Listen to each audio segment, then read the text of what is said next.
এই দোকানটা তো আরো কয়েকবার চুরির ঘটনা ঘটেছে। হ্যাঁ করছে। তো আপনি কি প্রশাসনকে অবগত করছেন কিনা বা নোয়াখালী সুদারম মডেল থানায় কোনো অভিযোগ করেছেন হ্যাঁ, কিনা? 2বার জিটি করছে।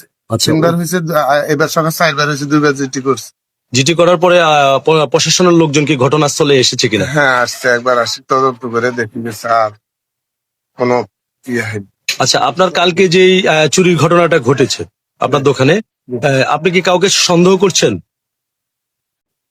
দর্শক, এই মুহূর্তে সরাসরি যুক্ত হয়েছি নোয়াখালী সদর উপজেলার মান্নাননগর চৌরাস্তা বাজার 0 পয়েন্ট থেকে সাইবারহাটের যে সড়কটি গিয়েছে সেই সড়কের পাশেই কিন্তু প্রিয় দর্শক মান্নাননগর বাজারের একেবারে উত্তর মাথায় মঈন এন্টারপ্রাইজ যেটি রয়েছে সেটিতে একটি চুরির ঘটনা ঘটেছে। এই মুহূর্তে সরাসরি সবুজ টিভি চ্যানেলের লাইভে আপনাদেরকে দেখানোর চেষ্টা করছি এবং এখানে দেখতে পাচ্ছেন যে উৎসব জনতার ভিড় এবং দেখতে পাচ্ছেন যে আশপাশের যে বাজারে ব্যবসায়ীরা রয়েছে তারাও কিন্তু এখানে জড়ো হয়েছে। এই পর্যন্ত আমরা যতটুকু জানতে পেরেছি ক্ষতিগ্রস্ত যিনি ব্যবসায়ী তিনি আমাদেরকে জানিয়েছেন এই পর্যন্ত প্রায় 4বার ওনার এই দোকানে চুরির ঘটনাটা ঘটেছে। আসলে সেটি কিন্তু দর্শক যদি জানিয়ে রাখি যে দরজা ভেঙেও কিন্তু ঢুকে নাই এবং তিনি কিন্তু যে চোরগুলো ঢুকেছে সেগুলো কিন্তু উপরে যে চাল রয়েছে সেই চালের টিন কেটে কিন্তু উপর দিয়ে এসে নেমে তার দোকানে অনেকগুলো সামান নিয়ে গিয়েছে এবং দেখতে পাচ্ছেন এখানকার চিত্রটি আমি আপনাদেরকে দেখানোর চেষ্টা করছি। এখানে রয়েছেন বাজার ব্যবসায়ীরা,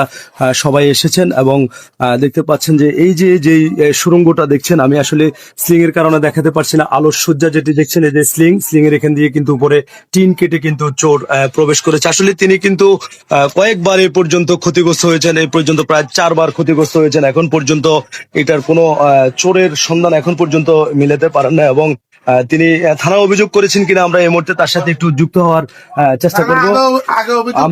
আমরা তার সাথে একটু জানতে চাইবো যে আসলে তিনি থানায় অভিযোগ করেছেন কিনা।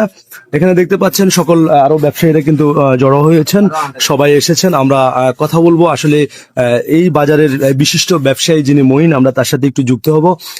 আপনার সন্দেহ বলতে বাজারে তো অনেক পোলাফাইনে রাত্রে ঘুরে, এখন পর্যন্ত কাউকে 12টার পরে অনেক পোলাফাইনে ঘুরে, এটা কেন ঘুরে জানি না। আমরা পোলাফাইনের লগে তেমন কথাবার্তা এসে যে পোলাফাইন গুলো এগুলোর লগে আমি কথা বলতে পারি না। আঙ্গুর মতন যারা সিনিয়র তাদেরকে কথা একবার বললে তারা চলে যায়, তারা একটা কথা রাখে।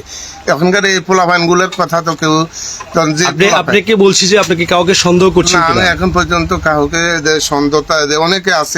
আপনার কালকে কি মাল নিচ্ছে যদি একটু জানাতেন? আমার ধরেন মাল নিচ্ছে, সিগারেট নিচ্ছে, নগদ টাকা, সামান্য অল্প কিছু টাকা, আর অনেক মাল আমার দোকানে রয়েছে। আমরা তাকে দিকে নিলে দেখেন যে অনেক মাল, আমার অনেক গ্যাপ আছে, যতটা গ্যাপ আছে ততটা গ্যাপ মালগুলো নিয়ে গেছে। আপনারা কি দোকানে কেউ থাকেন না? না, আমরা দোকানদারি কালকে ছিলাম না। আনুমানিক কয়টার দিকে আপনি দোকান থেকে বন্ধ করে বাড়িতে গেছেন বা ঘটনাটা? 1টার পরে গেছি। তার মানে জানাচ্ছেন যে এরকমটাই জানাচ্ছেন যে 1টার পরে ঘটনাটা ঘটেছে। সকালবেলা এসে দেখেন যে সবকিছু এলোমেলো হয়ে আছে এবং উপরের চালকাটা। তো এই বাজারের আপনাদের সভাপতি, সেক্রেটারি বা বাজার কমিটির কাউকে অবগত করছেন কিনা?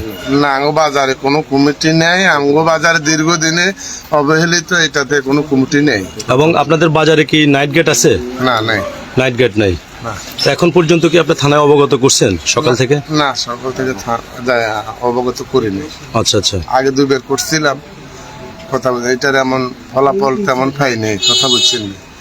আর চোর ধরলেও তো চোরের পক্ষে লোক বেশি। আচ্ছা, আনুমানিক একটা প্রাথমিক একটা ধারণা দেন তো আপনার দোকানে কত টাকার মাল চুরি হতে পারে বা ওরকম কিছু বলতে পারছেন কিনা শিওর ভাবে? না, আমি ওভাবে বলতে পারতেছি না, কারণ এটা গ্যাপে গ্যাপে মালগুলা নিয়ে গেছে।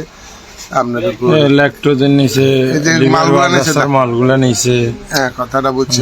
আচ্ছা, আপনি এখন আপনার প্রাথমিক কাজ হচ্ছে আপনি থানায় একটা অভিযোগ করেন, জানান।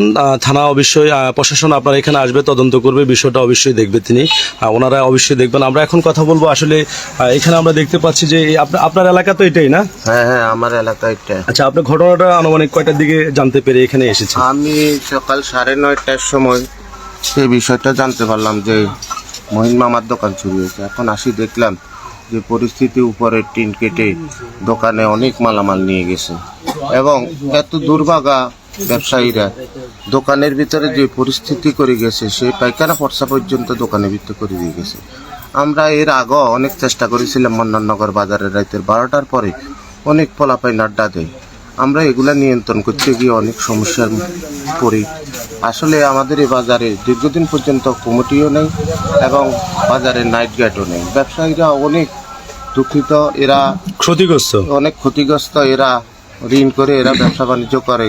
প্রতিনিয়ত প্রতি বছর বারবার দোকানে এভাবে চুরি হয়। এই ইতিমধ্যে 4টা দোকান চুরি হয়েছিল, অনেক মালামাল নিয়ে গেছিল, নগদ টাকা নিয়ে গেছিল। আমরা প্রশাসনের কাছেও আসলে এরকম কোনো প্রতিকার পাই নাই। ব্যবসায়ীরা আসলে খুব হতবাগা। আমরা প্রশাসনের কাছে আমার দৃষ্টি আকর্ষণ করতেছি যে এই বাজারে যে রাতের 12টার পরে যে পোলাপানগুলো আড্ডা দেয়, এদেরকে অন্তত আইনের আওতায় নিয়ে আসবেন। এটা কেন, কি কারণে এরা রাতের 12টার সময় বাজারে আড্ডা দিবে? ঠিক আছে, ধন্যবাদ। আসসালামু আলাইকুম।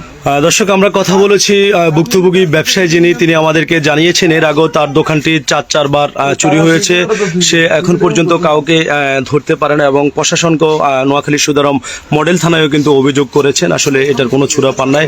আমরা কথা বলেছি এখানকার স্থানীয় যিনি সেলিম রাজা, তিনিও আমাদেরকে এমনটাই জানিয়েছেন। তো দর্শক, আসলে সবকিছু মিলিয়ে সবাই একটু প্রশাসনের সহযোগিতা কাম্য করছেন। তো এই ছিল আমার কাছে নোয়াখালী সদর উপজেলার মান্নাননগর চৌরাস্তা বাজার উত্তর রোড, প্রিয় দর্শক, মঈন স্থল থেকে এই চুরির ঘটনার আপডেট খবর। দর্শক।